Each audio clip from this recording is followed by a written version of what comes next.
Okay ಅಣ್ಣ ಹೇಳಿ. ಕಲಬುರಗಿಯ ಗ್ರಾಮೀಣ ಮತಕ್ಷೇತ್ರದ ಶಾಸಕರಾದ ಶ್ರೀ ಬಸವರಾಜ ಮತ್ತಿಮೂಡವರ ಸುಪುತ್ರರಾದ ಆಕಾಶ್ ಬಸವರಾಜ ಮತ್ತಿಮೂಡವರು ಕಲಬುರಗಿ ತಾಲೂಕಿನ ಕೆರೂರು ಗ್ರಾಮದ ಸರ್ವೆ ನಂಬರ್ 55/8ರಲ್ಲಿ ಅಕ್ರಮವಾಗಿ ಮೈನಿಂಗ್ ಮಾಡಿದ್ದಾರೆ ಅಂತ ಹೇಳಿ ಗಣಿ ಮತ್ತು ಭೂವಿಜ್ಞಾನ ಇಲಾಖೆಯ ಉಪನಿರ್ದೇಶಕರು ಅವರ ಮೇಲೆ ಮಾನ್ಯ ನ್ಯಾಯಾಲಯದಲ್ಲಿ ಕೇಸನ್ನು ದಾವೆಯನ್ನು ಹಾಕಿದ್ದಾರೆ. ಇದು ಕಳೆದ ವರ್ಷ 15/3/2020 ದಾವೆ ಹಾಕಿದ್ದಾರೆ. ಅದಕ್ಕೆ ನ್ಯಾಯಾಲಯ ಆಕಾಶ್ ಮತ್ತಿಮೂಡವರಿಗೆ ಸಮನ್ಸ್ ಇಶ್ಯೂ ಮಾಡಿದ್ರು ಕೂಡ ಅವರು ನ್ಯಾಯಾಲಯಕ್ಕೆ ಹಾಜರಾಗಿಲ್ಲ. ನಾನು ಮಾನ್ಯ ಬಸವರಾಜ ಮತ್ತಿಮೂಡವರಿಗೆ ಕೇಳಕ್ಕೆ ಇಷ್ಟಪಡ್ತೇನೆ, ನೀವು ಕಾನೂನನ್ನು ಗೌರವಿಸಬೇಕಾದವ್ರು, ನೀವು ಬೇರೆಯವರಿಗೆ ತಿಳಿ ಹೇಳಬೇಕಾದವ್ರು, ನೀವು ನಿಮ್ಮ ಸುಪುತ್ರ ಈ ಥರ ಮಾಡಿದ್ರು ಕೂಡ ಇದು ಮಾಡಿದ್ದು ಕಾನೂನು ಬಾಹಿರ ಅಂತ ನಾನು ಹೇಳಕ್ಕೆ ಇಷ್ಟಪಡ್ತೀನಿ. ಇದು ಸಂವಿಧಾನದ ವಿರೋಧ ನಡೆ. ಯಾಕಂದರೆ ನಮ್ಮ ಗಣಿ ಸಂಪತ್ತನ್ನು ಮತ್ತು ನಮ್ಮ ಖನಿಜಗಳನ್ನು ರಕ್ಷಣೆ ಮಾಡೋ ಕೆಲಸ ನಿಮ್ಮದಿದೆ.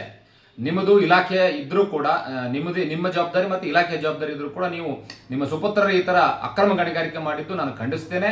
ಇದಕ್ಕೆ ನ್ಯಾಯಾಲಯ ತಕ್ಕ ಶಿಕ್ಷೆ ಕೊಡಬೇಕಂತ ನಾನು ಮಾನ್ಯ ನ್ಯಾಯಾಲಯಕ್ಕೆ ಮನವಿ ಮಾಡ್ತಾ ಇದ್ದೇನೆ. ಅದ್ರ ಜೊತೆಗೆ ಎಷ್ಟು ಜನ ಆರೋಪಿಗಳು ನೋಡಿ, ಆಕಾಶ್ ಮತ್ತಿಮೂಡವರು ಆರೋಪಿ ನಂಬರ್ 1 ಇದ್ದಾರೆ ಈ ಕೇಸ್ನಲ್ಲಿ. ಇವ್ರ ಜೊತೆಗೆ 3 ಜನ.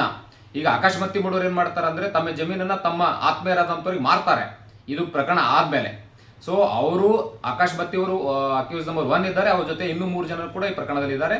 ನ್ಯಾಯಾಲಯ ಆದೇಶ ಮಾಡುತ್ತೆ. ಇದಕ್ಕೆ ಗಣಿ ಮತ್ತು ಭೂವಿಜ್ಞಾನ ಇಲಾಖೆ ಅಧಿಕಾರಿಗಳು ಫಾಲೋ ಅಪ್ ಮಾಡ್ತಾ ಇದ್ದಾರೆ. ನಾವು ಕೂಡ ಡೆಪ್ಟಿ ಡೈರೆಕ್ಟರ್ ಭೇಟಿ ಆಗ್ತೇವೆ. ಕೂಡಲೇ ಇದನ್ನ ಇತ್ಯರ್ಥಪಡಿಸಿ ಅವರಿಗೆ ತಕ್ಕ ಶಿಕ್ಷೆ ಆಗ್ಬೇಕಂತ. ಯಾಕಂದ್ರೆ ನಮ್ಮ ಸಂಪತ್ತನ್ನು ಲೂಟಿ ಮಾಡಿದವರಿಗೆ ತಕ್ಕ ಶಿಕ್ಷೆ ಆಗ್ಬೇಕು ಅಂತ ನಾನು ಗಣಿ ಮತ್ತು ಭೂವಿಜ್ಞಾನ ಇಲಾಖೆಗೆ ಅಧಿಕಾರಿಗಳಿಗೆ ಹೋಗಿ ರಿಕ್ವೆಸ್ಟ್ ಕೂಡ ಮಾಡ್ತಾ ಇದ್ದೇನೆ.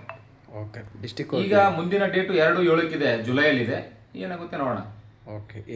ಶಿಕ್ಷೆ ಇಲ್ಲ, ಶಿಕ್ಷೆ ಅಲ್ಲಿ MMRD ಆಕ್ಟ್ ಅಲ್ಲಿ ನೋಡಿ, ನ್ಯಾಯಾಲಯದಲ್ಲಿ ಪ್ರಕರಣ ಇರೋದ್ರಿಂದ ಮಾನ್ಯ ನ್ಯಾಯಾಧೀಶರು ಈ ಪ್ರಕರಣವನ್ನು ಗಂಭೀರವಾಗಿ ಪರಿಗಣಿಸ್ತಾರೆ. ಯಾಕಂದ್ರೆ ಅವರು ತಮ್ಮ ಅಧಿಕಾರವನ್ನು ದುರುಪಯೋಗಪಡಿಸಿಕೊಂಡು ನಮ್ಮ ಯಾರು ಏನು ಮಾಡಲ್ಲ ಅನ್ನೋ ಒಂದು ಭಾವನೆಯಿಂದ ಹೋಗಿ ಅಕ್ರಮ ಗಣಿಗಾರಿಕೆ ಮಾಡ್ತಾರೆ. ಅಂದ್ರೆ ಇದು ತಪ್ಪಾಗುತ್ತೆ. ಕಾನೂನು ಅಡಿಯಲ್ಲಿ ತಪ್ಪಿರೋದ್ರಿಂದ ಮಾನ್ಯ ನ್ಯಾಯಾಲಯದಲ್ಲಿ 100% ಆಕ್ಷನ್ ಆಗೇ ಆಗುತ್ತೆ. ಅದರಲ್ಲಿ ಪ್ರಶ್ನೆನೇ ಇಲ್ಲ. ತಮ್ಮ ಸರಿ ಸಿದ್ದರಾಮಯ್ಯ ಹಿರೇಮಠ.